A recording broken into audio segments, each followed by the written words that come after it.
All Hallows Eve, the evening all your nightmares come to life. All the creatures of the night come out to play. It's time to pay tribute to this terrifying month. So join us as we celebrate a sinister season. This is the Venom of horrors. The reboot.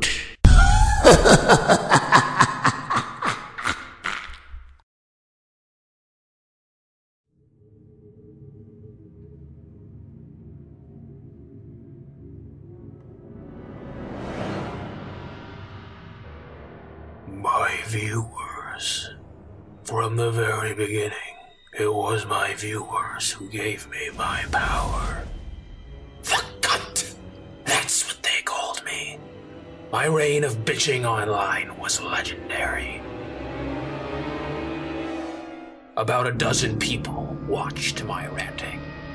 But then the people of Cinematic Venom came for me, taking drama into their own hands. When I was on the channel, I might have been a little lazy, but after he roasted me, I became something much, much worse. The stuff nightmares are made of. The viewers still hated me, and their hate gave me the power to invade their comment sections.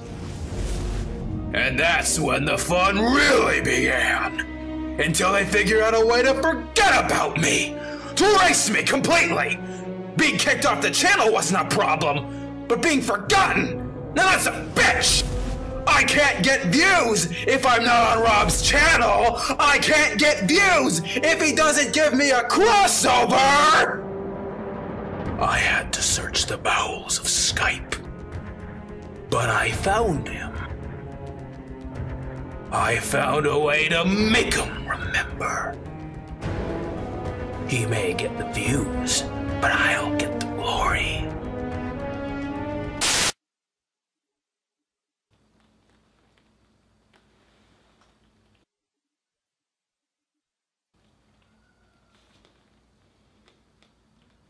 Hi. Long time. Freddy vs. Jason. The big crossover movie that fans had wanted for years. However, it was originally going to be Michael Myers versus Jason, but the studios felt they were too similar and wanted the killers to be polar opposites. In that case, why not Jason vs. Leprechaun? This was actually supposed to be made about as far back as 1987, but the studios of the two franchises couldn't seem to agree on a story, so it was delayed. Once Jason Takes Manhattan bombed at the box office, work began on the project once more, but was again delayed while Wes Craven made New Nightmare and Jason made the worst sequel in the history of the galaxy. Part 9 teased at the end, but it was still delayed for an entire decade. So much so, Jason even got another sequel and the biggest piece of shit in the entire franchise in the meantime, which the director only made to try to keep the character fresh in the audience's minds, which was when we finally got the crossover we also desperately desired in 2003. Immediately they were pissing off fans, however, as Kane Hodder was quickly replaced as Jason and he was never even told an actual reason. Though the director would later claim he wanted a slower, taller and more deliberate killer and less of the aggressive one that Hodder had portrayed. You know, the good one. He is a total idiot. Get him out of here. Originally, the director's chair was offered to both Peter Jackson and Rob Zombie, both of which turned it down. So would have either been 3 hours of walking and talking, or would have been 3 hours of sex, blood, gore, and swearing. This is bullshit! If you think that's weird, some early drafts of the script actually had the two characters connected with a past somehow. And I mean, they considered having Freddy previously raped or had consensual sex with Jason's mother and therefore fathered Jason. Yep, that nearly happened. Freddy was nearly Jason's daddy. And there was also an idea that Freddy worked at Camp Crystal Lake when he was alive and had either molested Jason as a child or was somehow responsible for his drowning. Actually, that probably would have worked. There were even drafts that involved Tommy Jarvis, now played by Jason Bateman, but it was unfortunately cut as the script was too long. Another draft had the film start off in medieval times, and another even had Jason being arrested. Right, because it worked out so well for Halloween 5. And another was going to involve a group of Freddy Krueger worshipping teenagers called Fredheads who resurrect Freddy via a series of sacrifices. Jason would then be brought back to try to stop him and the cult. So, what were the complaints here?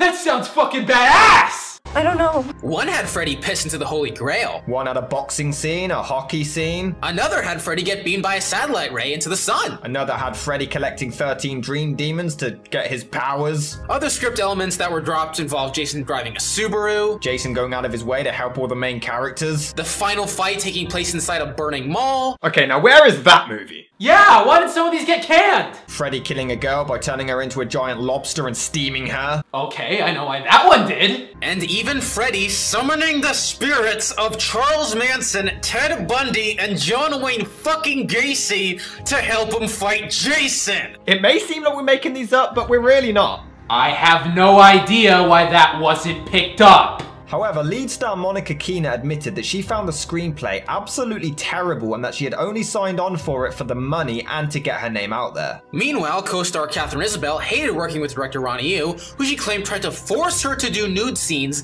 despite specifically agreeing to no nudity when she signed on. Wow, I'm sold. If all of those genius ideas were dropped, I wonder what they kept in. This is Freddy vs. Jason.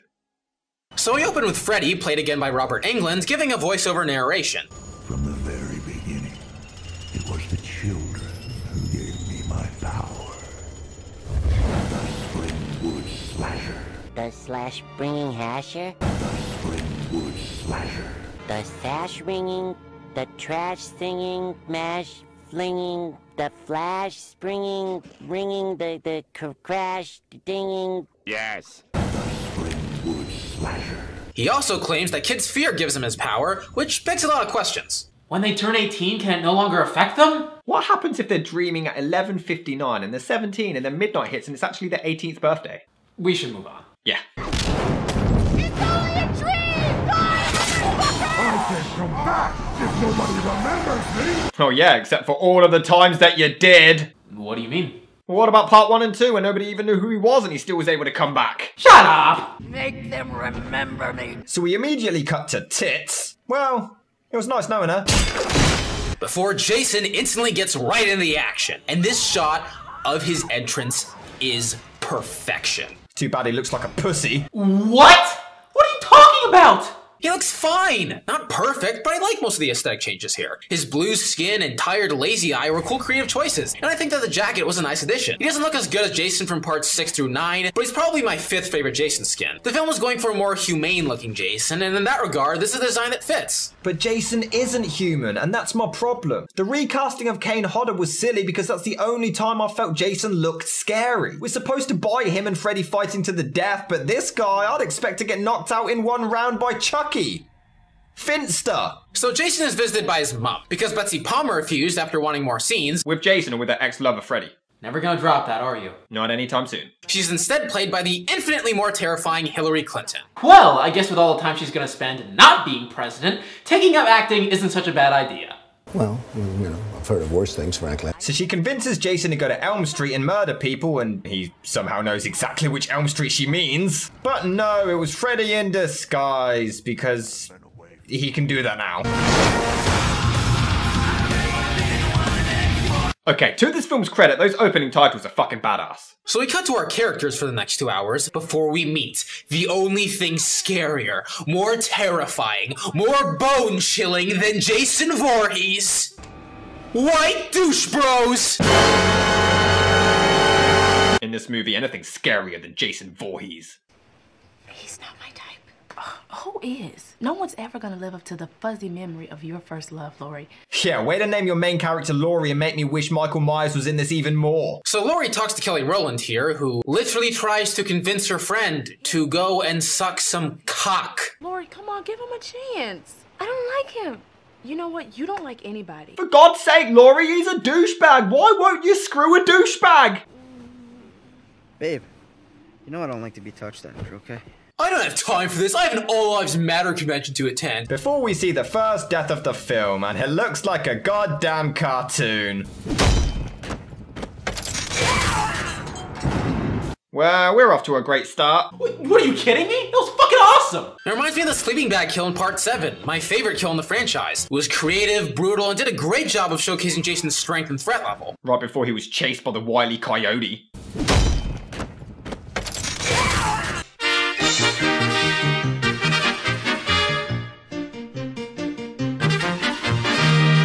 So the cops arrive on the scene and immediately believe that this is the work of Freddy Krueger. Kind of weird that nobody remembers him, and in every other movie he's just a myth, but okay. Right. Sorry. What's with these weird-ass camera angles for this conversation? Did the director take notes from Silence of the Lambs? Anyways, Laurie falls asleep at the police station before falling the worst looking CGI blood since the Expendables before...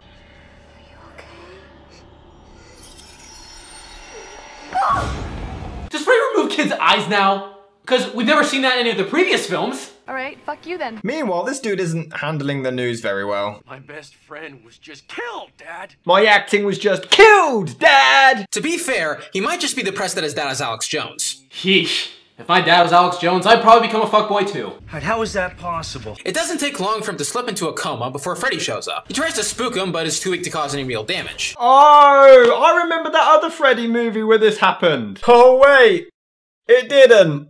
What? The problem is, the whole forgetting Freddy thing isn't even needed. A simpler solution would have been to just have Jason simply follow camp counselors like he did in Part 8 all the way to Elm Street. There you go, you got your setup. What's all this forgetting Freddy bollocks about? Oh well, look, decapitated dad.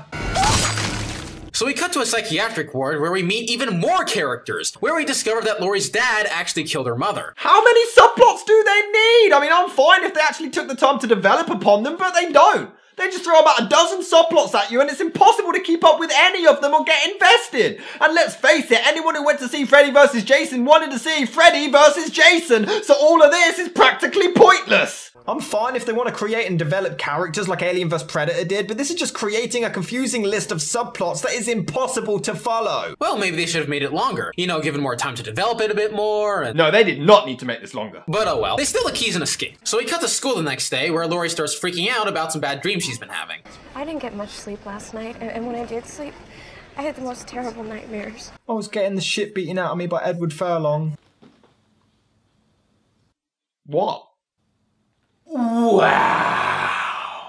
Alright, maybe that was a bit dark. Wow. Look, can we just... Wow. Alright, moving on. Holy shit. They're singing like this song like... 1, 2, Freddy's coming for you. Hello, I'm the best actor in the film. You're lucky to be alive. Who is he? He's a child murderer that some parents from around here burned alive. Then he came back. Back for revenge in our nightmares. Yeah, no one remembers him. No one remembers him! Yeah, and on top of that, Laurie's fate looked terrible. Now that I think about it, people who believed in Freddy and therefore remembered him were in the asylum, so why didn't he just kill them? I mean, they feared and remembered him. Shut up! Come on, it's not funny anymore. So Kelly Rowland dozes off until Freddy appears and rips her nose off in a terrible CGI effect. But I've seen worse. So have I. From earlier in the movie. What were you thinking about telling her all that stuff, man? And we're not in groups. I'm thinking for the first time in my life that maybe I'm not crazy. I think maybe for the first time in my career, I'm the best actor in the film. Yeah, it's probably why they got chased. Excuse me, sir, you are under arrest for outshining us. Look at all these blacked out obituaries. Wouldn't that be even more suspicious? Like, if they weren't blacked out, you could easily, like, glance over them, but since they are, you'd want to know why and look more into it. This is just stupid. Meanwhile, we cut to a party where this nerdy kid shows up on a bike wearing, I swear to God, the dorkiest helmet I've ever seen. Seriously, look at that thing! Even Urkel would beat the shit out of this kid. You should just label it with, please beat me up on top of it. You know what, Kia? I used to think you hated me because you thought I wasn't good enough for Laurie. But that's not it. See, you tear me down to make yourself feel better because you really hate yourself, which is kind of pathetic when you actually stop and think about it, assuming, of course, you can think, with all that makeup weighing down your head.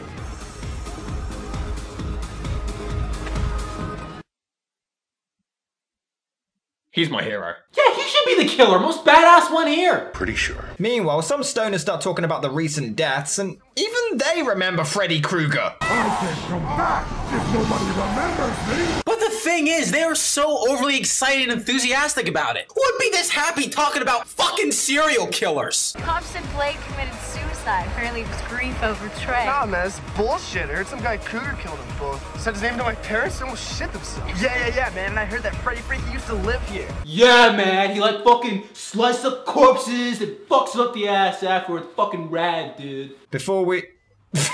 cut to Laurie doing her best impression of a goddamn bobblehead. Mark was with me there, and some other kids too.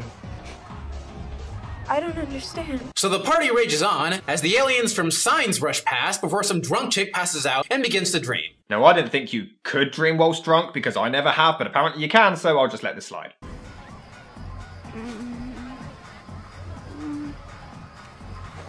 I just got back here from my time machine from the 80s. Anyway, the fight is on until the movie has the biggest missed opportunity in Freddy Krueger history. The only thing to fear is fear himself.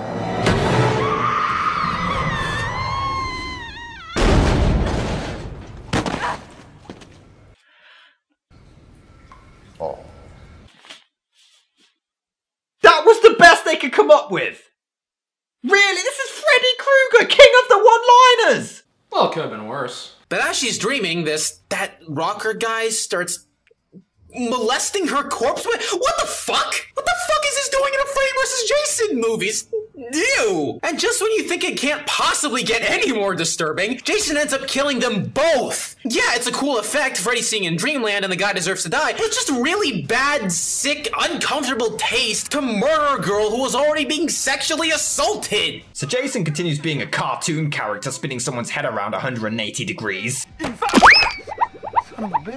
Before being set on fire. Just look at this guy, man. This Jason sucks. He has no presence, no personality. He just walks around like a goddamn robot. I'm gonna make a reboot and it's gonna be found footage. Meanwhile, Laurie's dad ends up getting into a fight with Will because we don't have nearly enough subplots just yet. Jesus Christ, we're in Superman 3 territory right now! That's crazy. To be fair, Monica Keener's acting here is outstanding before they escape. I need you to send a little message for me, that's all. Just a little message. I'm not gonna do it.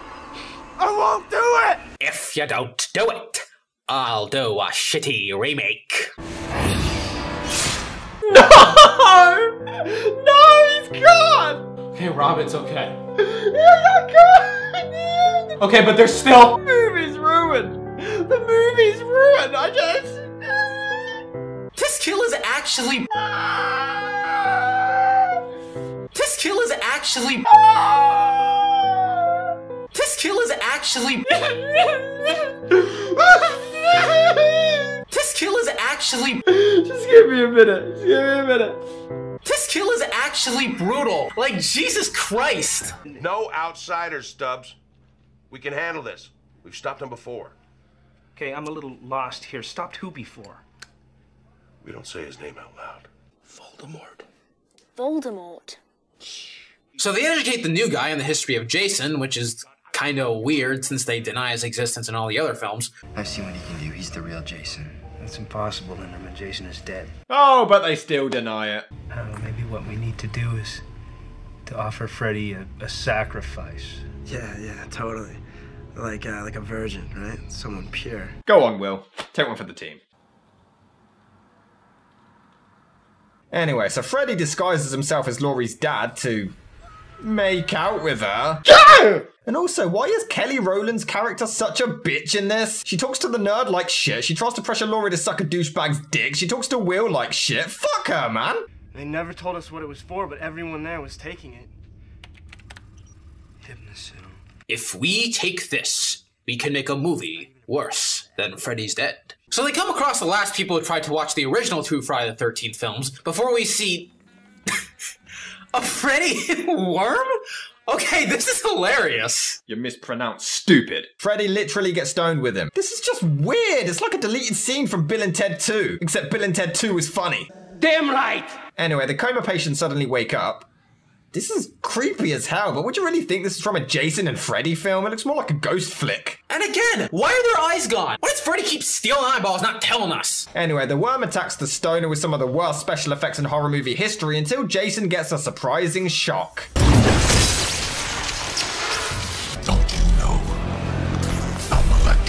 And then we discovered the only reason Nightmare Part 2 was even referenced in the opening to begin with. You know, the film that its own franchise has refused to ever acknowledge until now, because Freddy possesses the body of the stoner. Clearly they thought, oh shit, we need a way that Freddy can possess someone. Oh, I know, he did it in Part 2, so it'll make sense here.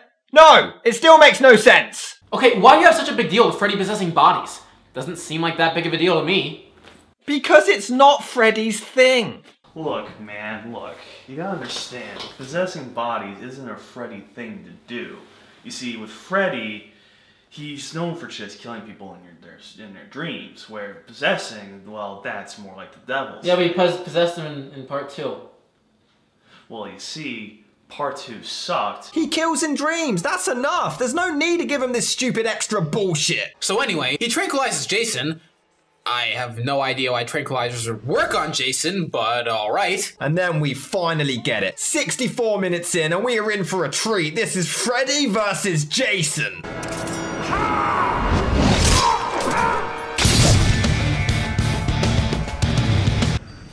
Why won't you die? They're talking about the franchise.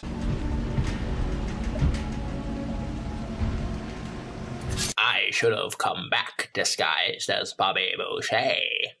Now that's what I call high-quality A2O. So, yeah, apparently Jason is afraid of water now. Yeah, just ignore the 8 films before this where he's freely walked through water completely fine without an issue. Yeah, all forgotten. Anyway, they take Jason with them? Are you fucking nuts? They take Jason with them? Well, they have to. No, how about run for the fucking hills? Where would they go? I don't know, Haddonfield, be fucking safer there. How sweet. You ugly little shit. Now there's a face only a mother could love.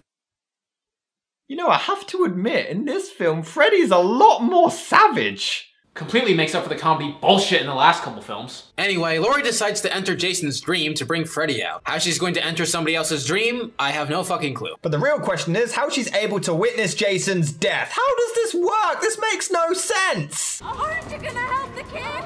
Can't you see I'm busy here? You mean you're not coming? It's not my fault this bitch is dead on her feet. Jesus Christ. Freddy Krueger becomes Hitler in this. So in his dream, and reality, Jason starts to drown.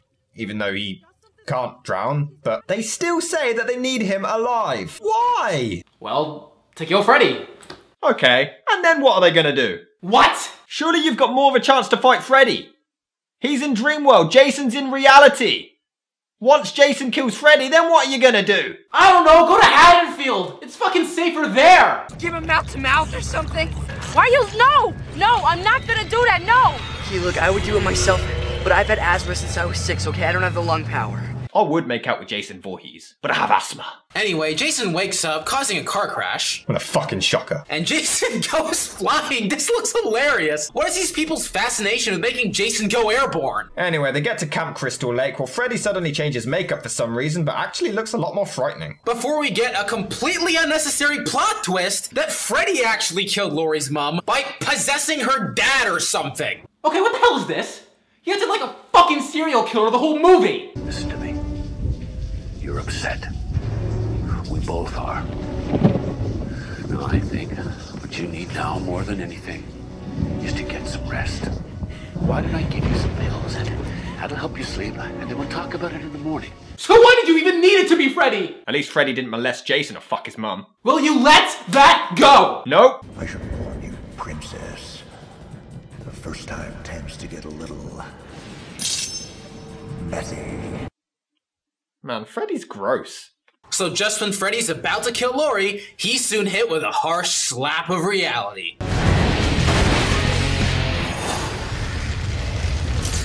So I hear you're working with Michael Bay. This is for Freddy's dead! So Kelly Rowland rushes off to go get help, leaving the nerd, who dies anyway. Unfortunately, there was a scene cut where they actually kiss. I don't understand why it was cut, because it would have redeemed her character, and gotten him something at the end of all this. What kind of faggot runs around in a Christmas sweater? Wow. Well, I hate this character even more now, just openly spreading the word like that. Well, now you have something in common. It was 7 years ago, let it go. Amazingly, this actually wasn't scripted. The writers were furious at Kelly for saying this, and for whatever reason it wasn't cut out, but it actually got the film a lot of heat. Rowland did respond, however, by saying that she had absolutely no regrets about it whatsoever. Classy. The thing is, realistically, in the real world, Jason would just kill Freddy in about 2 seconds. This would in no way be a fair fight.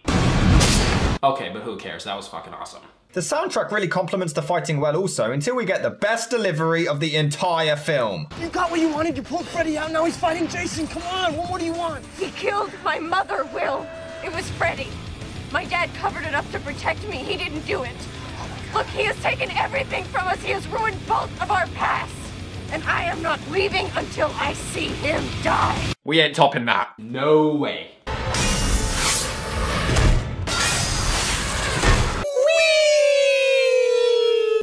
Hey, asshole! Up here! I love how Freddy seems to think he has this big genius plan and then it's just throwing sticks around him. And then Freddy gets tied upside down. What the hell is this? This is a cartoon.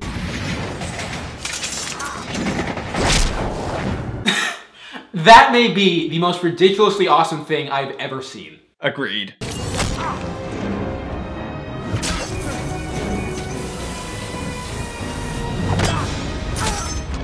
And this is for all the glitches in your fucking addictively awesome video game. And why is it so expensive? Freddy! Go to hell! You know, this film has a tendency to fail on epic one-liners. I noticed.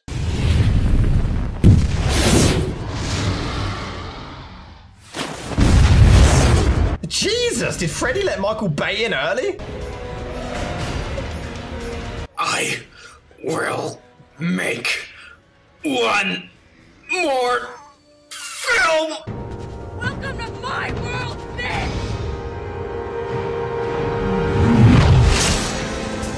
That was fucking sweet. Unfortunately, it's followed by a shot of Freddy's head floating in the water, and it looks terrible. It looks like a cheap mask that Halloween 3 probably came up with.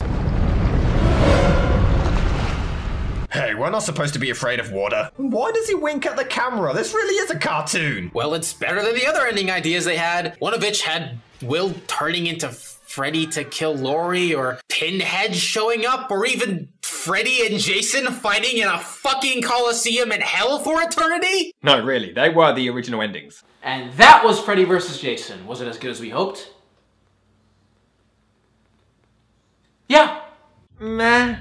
I don't think it lived up to all of the hype, and admittedly some of the ideas they scrapped I think would have been a lot cooler, but that doesn't necessarily mean it's a bad film, because it's not. It's not great, but it's not bad either. The stuff where Freddy and Jason fight is definitely worth the wait, even if it's not Kane Hodder. The acting performances by Will and that crazy guy are insane. Robert Englund is doing some of his best work, but the writing is so sloppy. They try to cram in way too many subplots which just got confusing, and I would have much rather had a simplified premise with Tommy Jarvis involved, preferably played by the same actor. It's an okay film, it's worth the watch, but I wouldn't rush out to see it again anytime soon. Freddy vs. Jason is no masterpiece, and as discussed earlier, could have been far better given its early concepts. But good God, is it a roller coaster ride of fun. There are plenty out there who will dismiss it as brainless trash, but when brainless trash is not only this fun, but the characters and acting are good enough that I don't feel guilty for liking it, all you can really do is smile, sit back, and enjoy the ride. And what a ride this movie is. I'm gonna give Freddy vs. Jason a very, very, very flawed A. Well, I guess no other crossover's gonna top that one.